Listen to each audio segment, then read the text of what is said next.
আমরা ওই দিন প্রেস ব্রিফিং আপনাদেরকে বলেছিলাম যে মেডিকেল বোর্ডের পরামর্শক্রমে আমরা হয়তো ওনাকে দেশের বাইরে নিয়ে যাওয়ার জন্য সর্বোচ্চ পর্যায়ের চেষ্টা অব্যাহত রেখেছিলাম, কিন্তু ওনার যে এয়ার অ্যাম্বুলেন্স যেটি কাতার এর আমিরের পাঠানোর জন্য যিনি উদ্যোগ নিয়েছেন, সেই এয়ার অ্যাম্বুলেন্সের কারিগরি ত্রুটির কারণে ওটাও যেমন আসতে পারে না, এটা সত্যি কথা। অন্যদিকে মেডিকেল বোর্ডের সদস্যগণ জরুরিভাবে মেডিকেল বোর্ডের সভা করে এবং একসাথে বসে সিদ্ধান্ত নিয়েছিল যে ওই মুহূর্তে ওনার ফ্লাই করার সঠিক হবে না।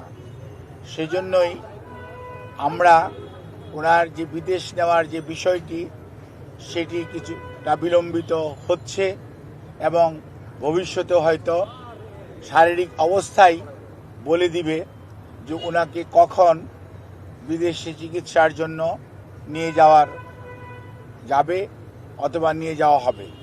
কাজেই এখন আমাদের মেডিকেল অ্যাম্বুলেন্স সবসময়ই প্রস্তুত আছে, কিন্তু প্রস্তুত থাকলেও সর্বোচ্চ পর্যায়ে দেশনেত্রী বেগম খালেদা জিয়ার সুচিকিৎসা এবং ওনার সেফটি অ্যান্ড সিকিউরিটি অর্থাৎ চিকিৎসাগত দিক থেকে এটি অত্যন্ত প্রাধান্য পাচ্ছে সর্বত্রই।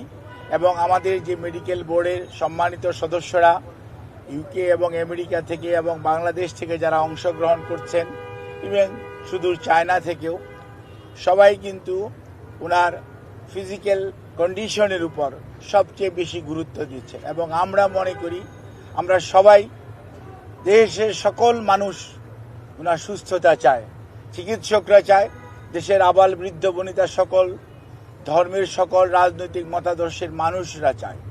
কাজেই যেহেতু ওনার স্বাস্থ্য আমাদের সর্বোচ্চ অগ্রাধিকার, সেজন্য আমাদের ভারপ্রাপ্ত চেয়ারম্যান সার্বক্ষণিকভাবে জনাব তারেক রহমান সাহেব এটি যেমন তদারকিও করছেন এবং এ ব্যাপারে চিকিৎসকদের মতামতকেই উনি সবচেয়ে বেশি অগ্রাধিকার দিচ্ছেন। দলও সেই অনুযায়ী অগ্রাধিকার দিচ্ছে, কারণ সবচেয়ে বড় কথা মনে রাখতে হবে যে মেডিকেল বোর্ডের সদস্যরা বিগত 6 বৎসর যাবৎ ওনাকে বিভিন্ন সময় যে সেবা দিয়ে এসছেন, প্রতিকূল পরিস্থিতিতেও। আজকে হয়তো পরিস্থিতি কিছুটা বদলেছে, কিন্তু আপনারা সবাই সাক্ষী কি অবস্থার মধ্যে দিয়ে আমাদেরকে বিগত 6টি বৎসর পার করতে হয়েছে। কাজে এই অবস্থার মধ্যে মেডিকেল বোর্ডের সদস্যরা অত্যন্ত দৃঢ়তার সঙ্গে এবং অত্যন্ত professionally they are handling the matter.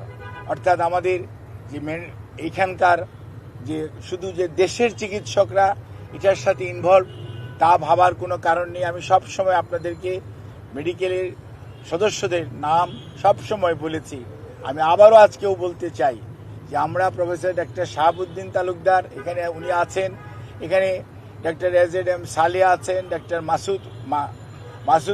Masum Kamal আছেন এবং ডক্টর জিয়াউল হক আছেন, ডক্টর জাফর ইকবাল আছেন এবং সেই সাথে আমাদের ব্রিগেডিয়ার সাইফুল ইসলাম আছেন এবং এর বাইরেও ডক্টর শিজান অর্থাৎ লুৎফুল আজিজ উনিও আছেন, professor AQM Mohsin, professor doctor Shamsul Arefin এবং ওনার প্রধান চিকিৎসক ডক্টর ফখরুদ্দিন মোহাম্মদ সিদ্দিকী এবং doctor professor doctor Nuruddin Ahmed, ইনারা বাংলাদেশ থেকে আছেন। এর বাইরেও সব সময় ওনার চিকিৎসার ব্যাপারে জন পেট্রিক কেনেডি এবং জেনিফার ক্রস এবং প্রফেসর গোল্ডস্টোন, এই 3 জন লন্ডন ক্লিনিকের চিকিৎসক, এবং প্রফেসর ডক্টর রিচার্ড, উনি হচ্ছে লন্ডন ব্রিজ হসপিটাল অর্থাৎ আপনার কিংস কলেজের উনি প্রফেসর, উনি আছেন।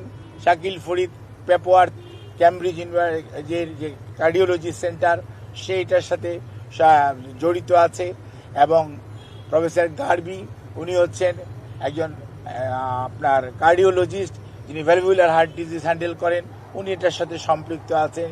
এবং ইউএসএ থেকে প্রফেসর হাবিবুর রহমান লুলু এবং professor John Hamilton, professor doctor Hamid Rao, professor doctor Rafiquddin Ahmed, professor doctor জর্জিস, ইনারা কিন্তু ওনার চিকিৎসার সাথে সম্পৃক্ত আছেন।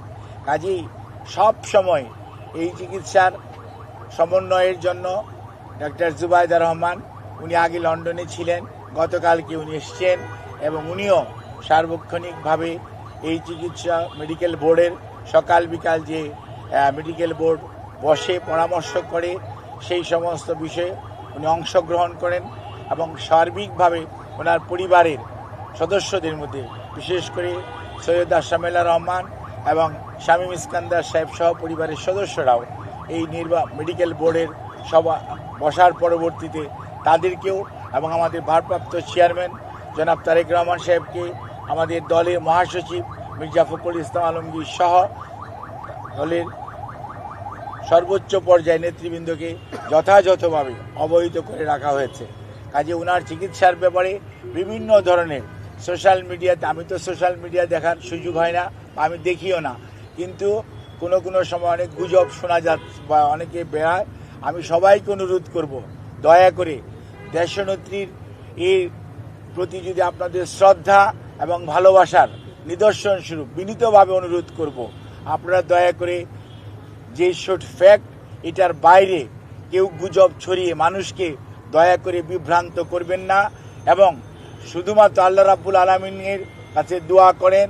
আল্লাহর অশেষ সহমতে সব সময় উনি এসছেও প্রতিকূল অবস্থা থেকে আল্লাহ ওনাকে সুস্থ করেছেন। আপনাদের সবার দোয়ায় আমরাও এবার এবং মেডিকেল বোর্ড অত্যন্ত আশাবাদী যে এবারও ওনার যে শারীরিক জটিলতা এটা থেকে আপনাদের দোয়া এবং আল্লাহর অশেষ মেহেরবানিতে ইনশাআল্লাহ দেশনেত্রী বেগম খালেদা জিয়া সুস্থ হবেন। আর বিদেশে যাওয়ার ব্যাপারে আমাদের সর্বোচ্চ প্রস্তুতি রয়েছে। যখনই ওনাকে বিদেশ নেওয়ার জন্য মেডিকেল বোর্ড যথোপযুক্তভাবে তৈরি মনে করবেন, শারীরিকভাবে মনে হবে যে ওনাকে সেফলি ট্রান্সফার করা যাবে, কারণ মনে রাখতে হবে 12 থেকে 14 ঘন্টা যখন আপনি এয়ার ফ্লাই করবেন তখন যে হাই অল্টিটিউডে মানুষের শারীরিক যে পরিবর্তন হয় সেটির সাথে খাপ খাওয়ানো একজন অসুস্থ মানুষের পক্ষে সব সময় সম্ভব হয় না। কাজে এই জিনিসটি খেয়াল রেখে আপনারা দয়া করে বিভ্রান্ত হবেন না, দয়া করে কেউ বিভ্রান্তি ছড়ানোর চেষ্টা করবেন না। সর্বোচ্চ পর্যায়ে কাতার গভর্নমেন্ট এবং আমাদের যে অন্তর্বর্তীকালীন সরকার সর্বোচ্চ পর্যায়ে সহযোগিতা আমাদেরকে করছেন এবং তারা ওনাদের বিদেশে নেওয়ার ব্যাপারে ওনাদের যে সহযোগিতা অব্যাহত রেখেছেন। বাট ওনার শারীরিক সুস্থতা এবং চিকিৎসা মেডিকেল বোর্ডের যখন পরামর্শ হবে তখনই ইনশাআল্লাহ ওনাকে বিদেশে নিয়ে যাওয়ার হবে। তবে সবার আগে মনে রাখতে হবে ওনার চিকিৎসাটাই সর্বোচ্চ প্রাধান্য পাবে। সেই জন্যই ওনাকে চিকিৎসার জন্যই এখানকার হাসপাতালের কর্তৃপক্ষ এবং সেই সাথে কর্মরত সকল পর্যায়ের স্টাফস যারা ওনার চিকিৎসার সাথে সম্পৃক্ত, যারা চিকিৎসার সাথে সম্পৃক্ত না, সবাই সহযোগিতা করছেন। সর্বোচ্চ পর্যায়ে হাসপাতালে ভর্তিকৃত অনেক রুগী এবং রুগীর আত্মীয় স্বজন আমাদের অনেক আবেগপ্রবণ আমাদের সহকর্মীদের কারণে হয়তো অনেকভাবে বাধাগ্রস্ত হচ্ছেন। সেজন্য আমরা আপনাদের কাছে যারা একটু মনে কষ্ট পাচ্ছেন তাদের কাছে আমরা ক্ষমা প্রার্থী, আপনাদের সহযোগিতা চাই এবং সর্বোচ্চ পর্যায়ে আপনাদের সহযোগিতা ছাড়া আমরা সত্যিকার অর্থে ওনার চিকিৎসা কার্যক্রম অব্যাহত রাখা কষ্ট হবে।